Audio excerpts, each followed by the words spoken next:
जगाला भे जे आज भी गई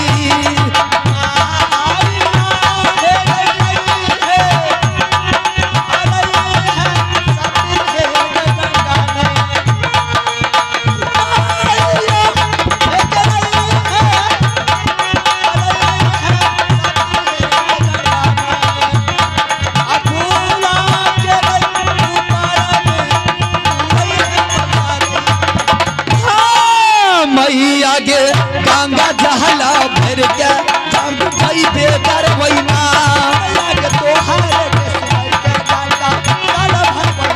मैया गे गंगा जहला भर के जैबै स्वामी लगी जबाना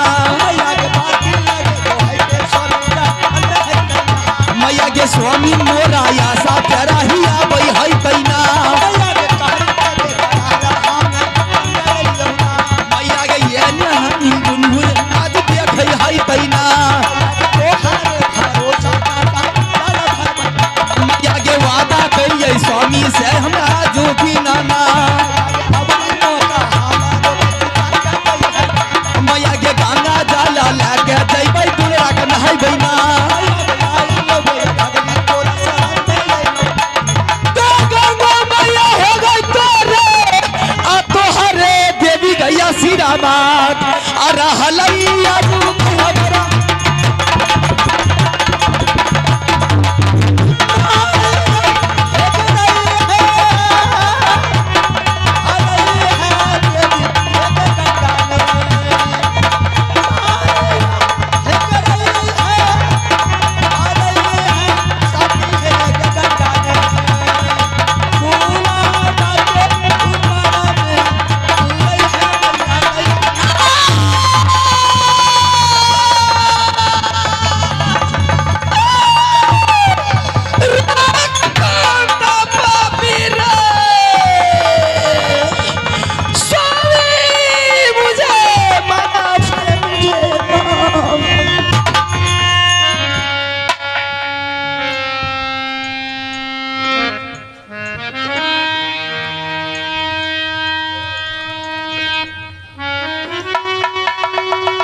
माँ दुर्गा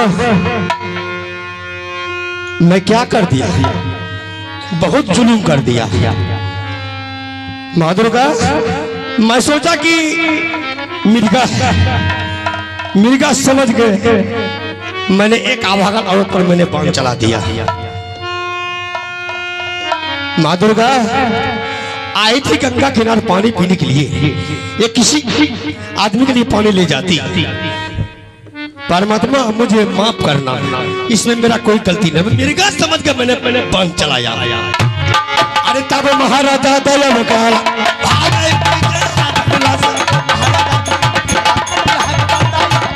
झोरी खाना मर हमार झोरी झोरी को ललकारा बढ़िया भागे विजय सिंह रैया कैनारा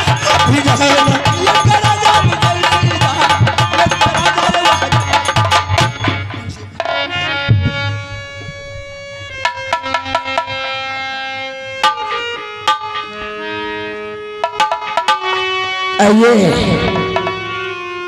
आप है सुकन पासवान जी की साला राम खिलावन पासवान गोवर्धन का निवासी सजनों शारदा के साथ बाबा भोले के दरबार में 41 रुपया के दान दिए हैं कफन के लिए मैं तमाम पार्टी की ओर से लाख लाख धन्यवाद देता हूँ।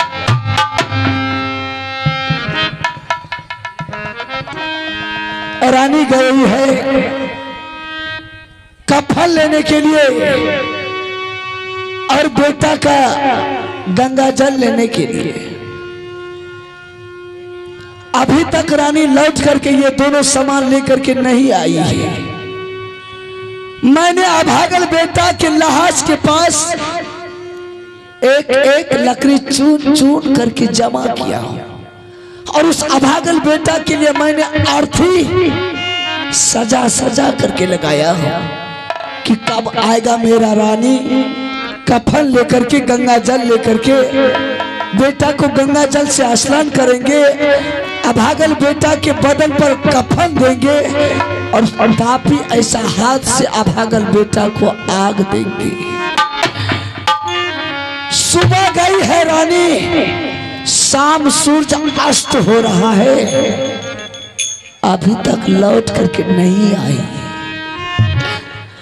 अगर मैंने बेटा का लाश को छोड़ करके जाएंगे रानी का पता लगाने के लिए, हो सकता है कोई जानवर अगर मेरे बेटा के लाश को खा गया तो छत्रीधर में विनाश हो जाएगा।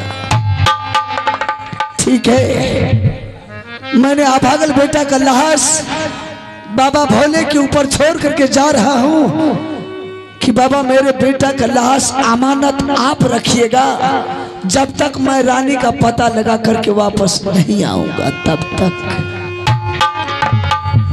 जा रहा हूं रानी का पता लगाने के लिए।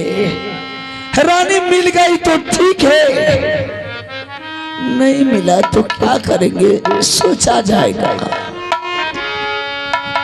चलले में कोरिया बाबू से रानी खोज में जा, जहां में रानी मोरा गेलई जंगलई से।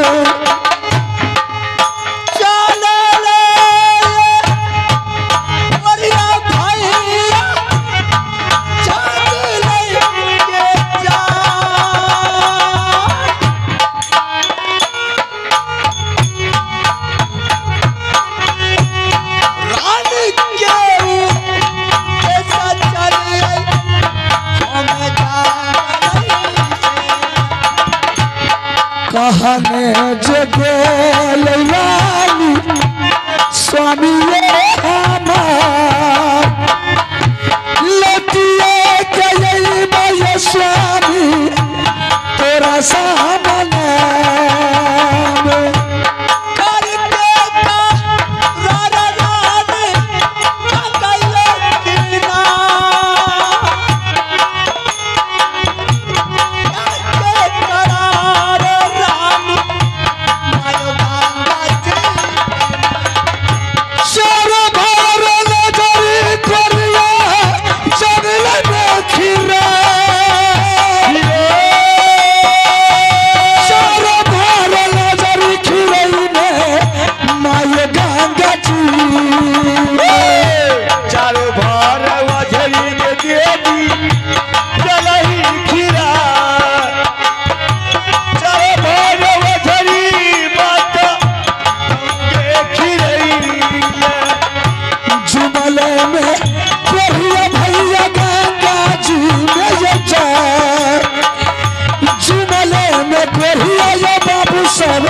माय गंगा जी में जीवना खराब कई देवी दुनिया में,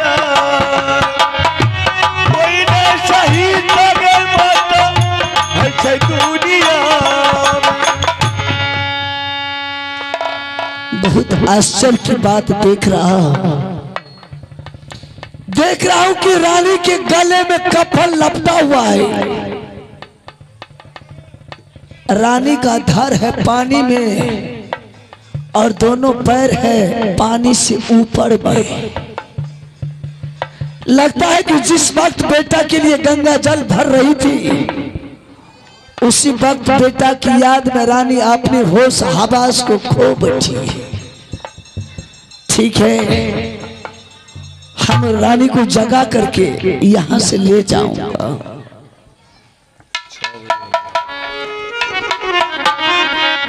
रानी आबा सुन ले ये रजिया, रानी हमार बेटा बा के छोड़ के रानी ये लिया गा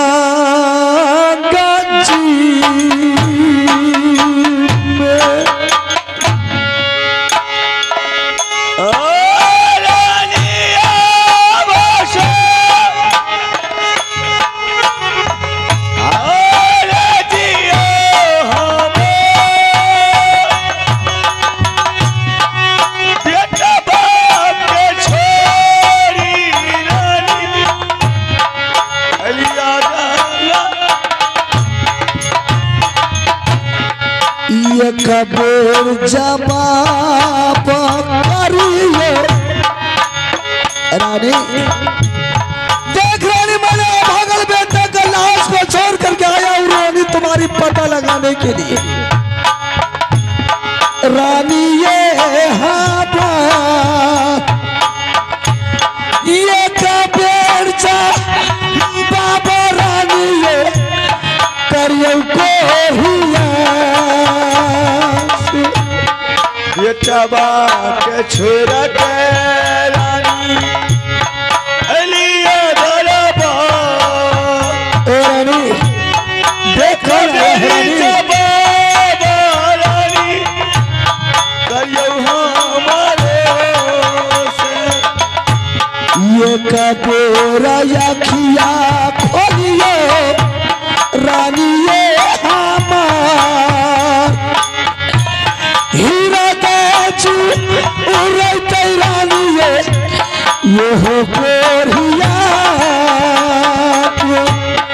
ये कबीर जवाब रानी हमारे से रानी देखो ना हो गोरिया मैं एक बात आश्चर्य का देख रहा हूं, ये रानी के बगल में तीर है और रानी के बदन से ये खून है। रानी ए रानी एक बार आके खोल रानी। ए रानी रानी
रानिया बसूना लाया राजिया हमार आज के भी छोड़ के भागला हो गोरिया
जिया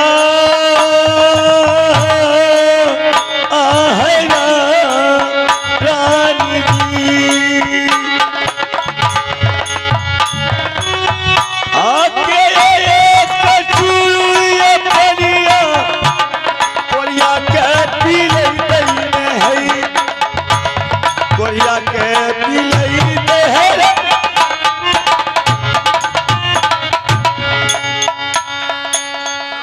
पाठ पढ़वे इसे भी उठा करके ले जा रहा हूँ जंगल, जिस जंगल में मेरा अभागल बेटा का लाश पड़ा है। एक ही अर्थी में दोनों माँ बेटा को जला देंगे, उसी अर्थी में मैं भी जल करके मर जाएंगे। हेलो शेख, आइए। गणेशी पासवान की दामाद, स्वर्ग गणेशी पासवान की दामाद उमाकांत पासवान ठेकेदार साहब अदलेर निवासी, उनको तरफ से ये कफन के लिए दान किया है 551 रुपए का नोट। मैं वो ठेकेदार बाबू को पूरी पार्टी कोर्ट से लाख लाख धन्यवाद दे रहा हूँ। चलो लई में कोरिया बाबू से जंगल के जा हसला दे मोरा बेटा चल लई कोरिया भैया हसन जाए आ दुलरुआ चल हमर बेटा बान बाबू भैया सुनिए ये सब भाग्य भागा बाबू सर हाय बाबू भैया सुनाला अरे जो हम देखियो कलीला बाबू अयो दारबा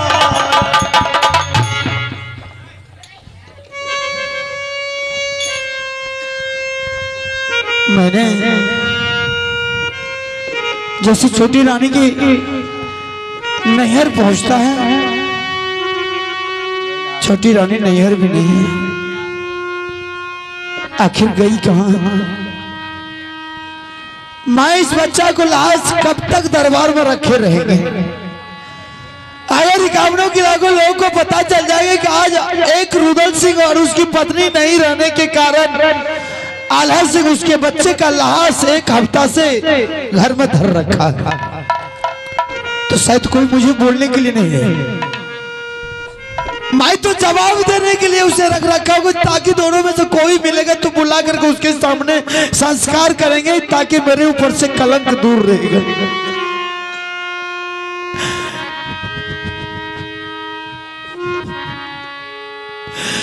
रानियों ने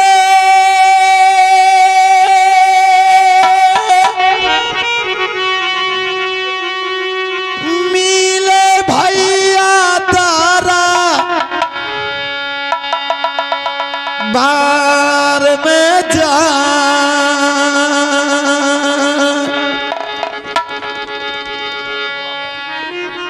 सब भाग गए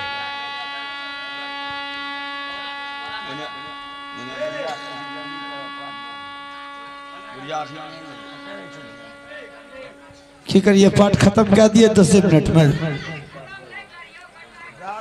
हमरा के 12-13 दिन में मिनट नहीं लगते, तुरंत खत्म कर देवे।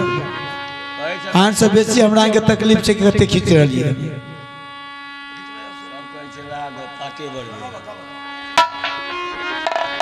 कहवा से खोजी रानी लई दारा पा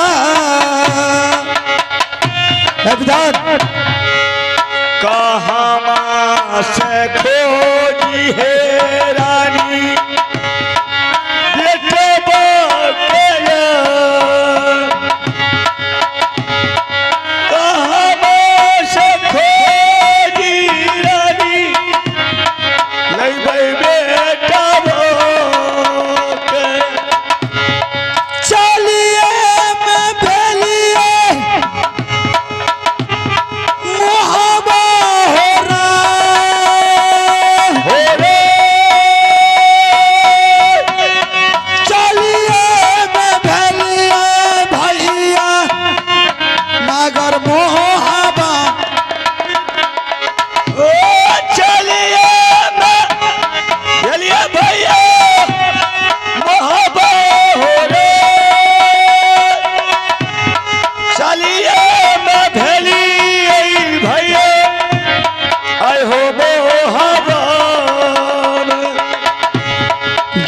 बारू के लिए दरबार में जाए जहाँ माला सलागे बेटा अमर जीत के दुनिया में गलिए हो बाबू साहब वहां हो रहा जहाँ माला सलागे बाबू अमर जीत दूल्हा रो रे सुना ले अमर जीता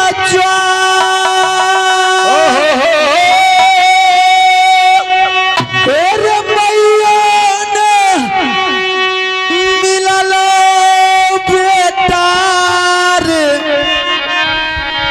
कौन रे दुनिया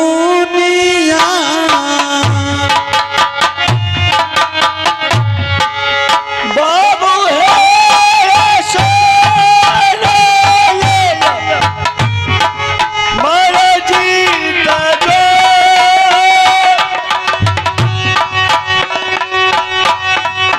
अभी तो नहीं सोचो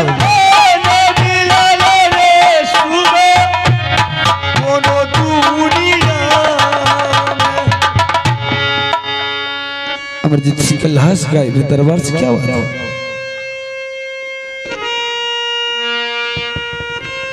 जब वक्त आता तो कोई किसी का सहारा नहीं होता। अब संसार में मेरे लिए बचा क्या? कुछ नहीं बचा है। अगर जहां भी जाएंगे सिर्फ कलंक का ही टीका मुझे मिलेगा। अगर इस दुनिया में हम बचते हैं तो सर उठा करके मुझे कोई जीने के लिए नहीं देगा। और सारा घर बर्बाद हो ही गया है।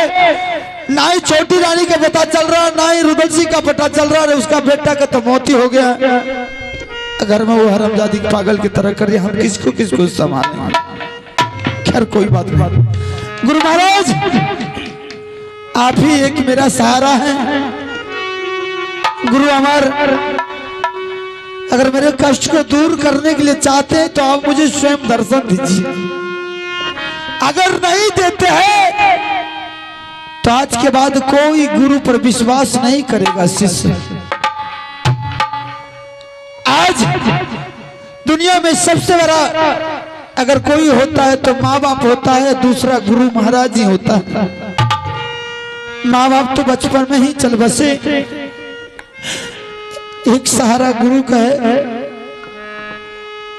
अंतिम टाइम में आप गुरु का पुकार करते नहीं मिलेगा।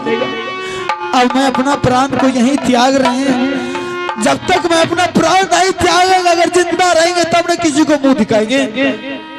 अब मैं अपना ही प्राण त्याग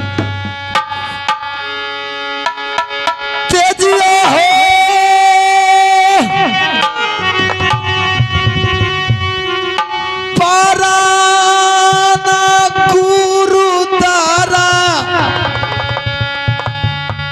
बार में जा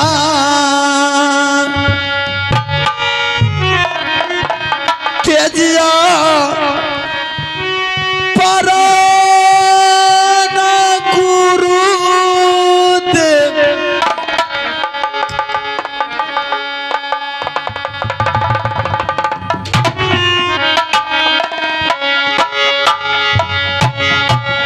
तेजिया हो पारा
वाह भैया किया हो कथिले दर्शाना बाबा दलिए चेला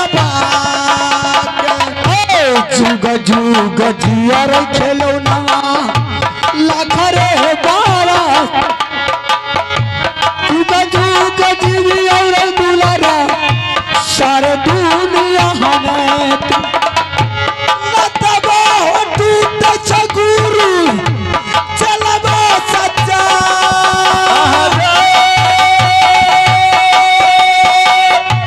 नतबा हो टूट गुरु ये चलबा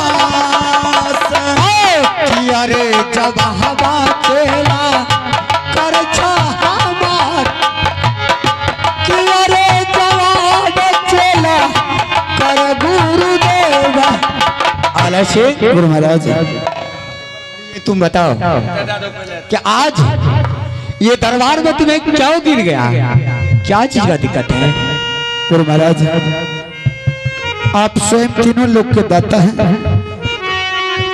सारा जगह आप भ्रमण करते हैं मैं आपसे एक बात पूछने के लिए चाहता हूँ गुरु महाराज ठीक है तुम्हें बोल सकता है कि मैं आपके किसी तरह कमी भक्ति में या भजन में या कि ध्यान